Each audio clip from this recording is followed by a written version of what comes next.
Nagkaon ka na, love? I miss you. Mua.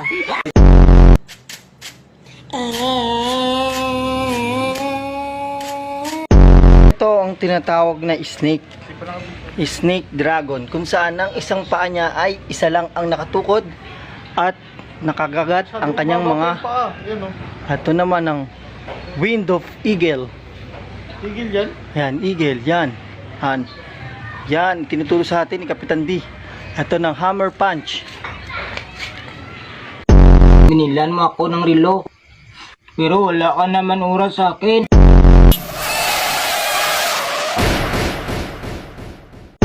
Hanggang saan naaabot ang 20 pesos mo? Manong, pabili pong sweater.